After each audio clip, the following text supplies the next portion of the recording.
Today learn about body cavity, membrane and endocrine glands. So friends, welcome to my channel. दोस्तों, आप सभी अगर मेरे चैनल पे नए हो तो चैनल को सब्सक्राइब कर लीजिएगा, क्योंकि आपकी सारी क्लासेस मेरे चैनल पे कराई जाएगी। आप हिंदी में ऑल टोटल से आप पढ़ सकती हैं। ठीक है, ये एग्ज़ाम में आपके काफ़ी हेल्पफुल होगी। तो आइए स्टार्ट करते हैं। शरीर की गुहाएं मीन्स बॉडी कैविटी। कैविटी क्या होता है? तो कैविटी से आप समझ सकते हैं कि जैसे मतलब कि कोई भी खाली स्थान, कैविटी बोले तो जैसे दांतों में कैविटी बनना, तो कैविटी का मतलब क्या होता है? जो दांत में होती है वो होल हो जाती है, वहाँ पे जो है खाली जगह हो जाता है। ठीक है, तो कैविटी से मतलब कि खोखला स्थान। हिंदी में टोटल मैं आपको नोट्स प्रोवाइड कर रही हूँ। ये एएनएम फर्स्ट ईयर के लिए सारे नोट्स हैं। ठीक है, एएनएम फर्स्ट ईयर के सारे नोट्स हैं। मानव शरीर का वह खोखला स्थान जहाँ पर आंतरिक अंगों को सुरक्षित रखा जाता है, मीन्स कि इंटरनल ऑर्गन्स को सेफ रखा जाता है। खोखला स्थान मतलब कि जो कैविटी प्लेस है, मीन्स जो होल है वहाँ पे खाली स्थान है, वहाँ पे अंगों को सुरक्षित रखा जाता है। जो आंतरिक अंग हैं जैसे कि लाइक लीवर हो गया, हार्ट हो गया और लंग्स हो गया, स्टोमक, ये सारे जो ऑर्गन्स हैं उनको सुरक्षित रखा जाता है। ठीक है, तो उनको हम कैविटी बोलते हैं। क्लियर है यहाँ तक? ये गुहाएं मुख्यतः 4 प्रकार की होती हैं। उनको बात करें कितनी टाइप की होती हैं, तो ये 4 टाइप की होती हैं। सबसे पहला है क्रैनियल कैविटी। क्रैनियल कैविटी बोले तो कपाली गुहा।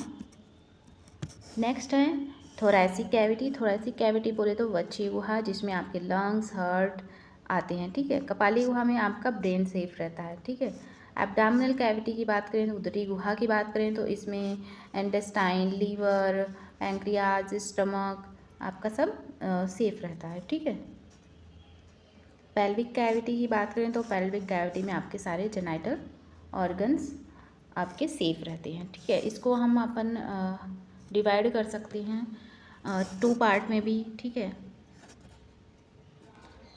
Anterior and posterior. ठीक है, ये इसको रहने दीजिए आप।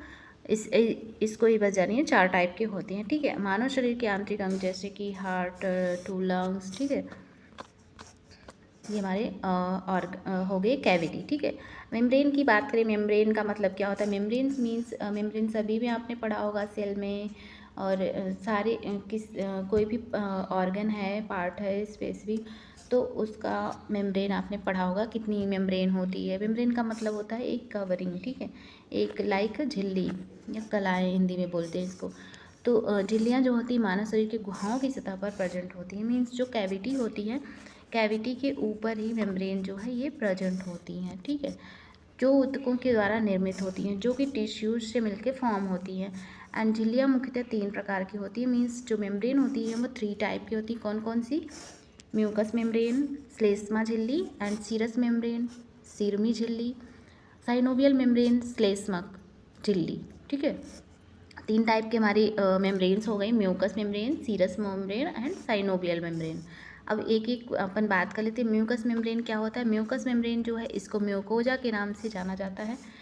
ठीक है, इसको म्यूकोजा के नाम से जानते हैं, आल्सो नोन एज म्यूकोजा। यह झिल्ली आहार नाल यानी कि आपके जो जीआईटी ट्रैक्ट है, गैस्ट्रोइंटेस्टाइनल ट्रैक्ट है, आहार नाल और श्वसन नली बोले तो ट्रैकिया के रास्ते में पाई जाती है। ट्रैकिया के रास्ते में पाई जाती है। ठीक है, म्यूकस मेम्ब्रेन जो है एपिथेलियम कोशिकाओं से मिलकर बनी होती है। मीन्स जो एपिथेलियम सेल्स होती है, एपिथेलियम टिश्यूज होती हैं, उनसे मिलके ये बनी होती है म्यूकस मेम्ब्रेन। ठीक है, इन कोशिकाओं में चिपचिपा द्रव पाया जाता है, इसमें जो है चिपचिपा द्रव पाया जाता है। ठीक है, जिन्हें हम म्यूकस कहते हैं।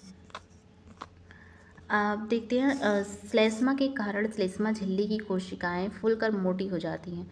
जो श्लेष्मा होती है उसके कारण जो श्लेष्मा झिल्ली है यानी म्यूकस मेम्ब्रेन है, ये कंफ्यूजन नहीं यहाँ करना। श्लेष्मा क्या है? ठीक है, म्यूकस है। म्यूकस के कारण जो है म्यूकस मेम्ब्रेन की जो सेल्स होती हैं वो स्वेल हो जाती हैं एंड थिक हो जाती हैं। ठीक है, जिन्हें हमें ग्लोबुलेट सेल या चपक कोशिकाएँ कहते हैं। ठीक है, इनको हम ग्लोबुलेट सेल भी बोलते हैं।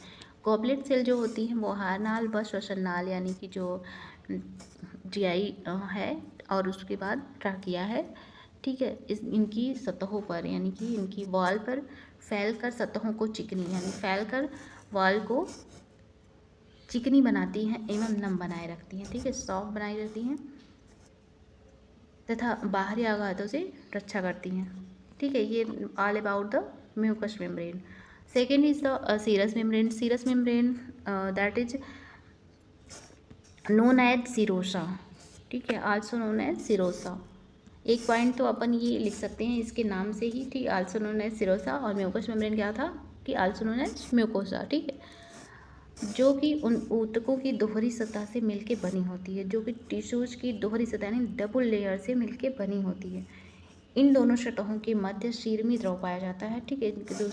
इनके बीच क्या पाया जाता है, सीरमी फ्लूइड्स पाया जाता है। इसमें दो परत पाई जाती है, कौन कौन सी, पैराइटल लेयर और विस्ट्रल लेयर, ठीक है, पैराइटल लेयर है और विस्ट्रल लेयर है।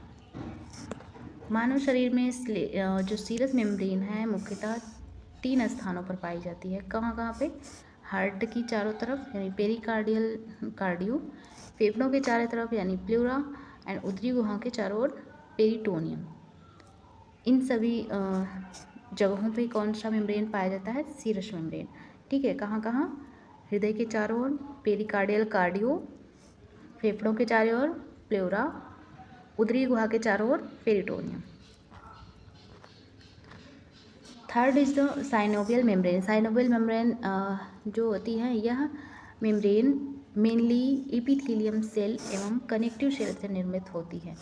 एपिथेलियम सेल और कनेक्टिव सेल से मिलकर बनी होती है, जो कि जॉइंट कैविटी की सतहों पर पाई जाती है। यह कहाँ पे पाई जाती है, जॉइंट कैविटी पे पाई जाती है।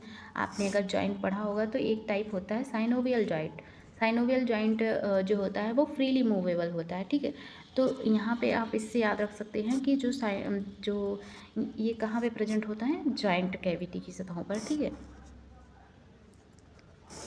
यह झिल्ली एक चिपचिपी द्रव उत्पन्न करती है, ठीक है, एक चिपचिपी फ्लूइड प्रोड्यूस करती है जिसे हम साइनोवियल फ्लूइड कहते हैं, ठीक है, जो कि जोड़ों की गुहाओं को नम बनाए रखता है, ठीक है। जो जोड़ों की कैविटी है, यानी जॉइंट्स की कैविटीज़ हैं, उसको ये क्या बनाए रखता है, नम बनाए रखता है, ठीक है। अब हम पढ़ लेते हैं ग्लैंड्स। ग्लैंड्स क्या होता है, तो हमने अब तक क्या पढ़ा कि कैविटी क्या होती है और मेम्ब्रेन क्या होते हैं, उसके टाइप क्या हैं, कैविटी के टाइप ही पढ़ लिए, ठीक है। अब हम ग्लैंड्स की बात करेंगे। ग्लैंड्स क्या होता है, ओके, तो ग्लैंड्स की जो अपन स्टडी करेंगे वो नेक्स्ट वीडियो में करेंगे। वीडियो लॉन्ग हो जाएगा, इसलिए मैं यहीं पे स्किप कर रही हूँ। नेक्स्ट वीडियो मैं जल्दी अपलोड कर दूँगी। आप सभी से रिक्वेस्ट है कि चैनल को सब्सक्राइब करिए, आपके सारे सिलेबस कवर कराए जाएंगे, ठीक है। और कोई भी फॉर्म से रिलेटेड अपडेट है वो भी आपको चैनल पे प्रोवाइड मिल जाएगी। Thank you for watching my video. आशा आप सभी चैनल को सब्सक्राइब कर लिए, शेयर कर दिए वीडियो और कमेंट अच्छा सा कर दिए होंगे। Thank you.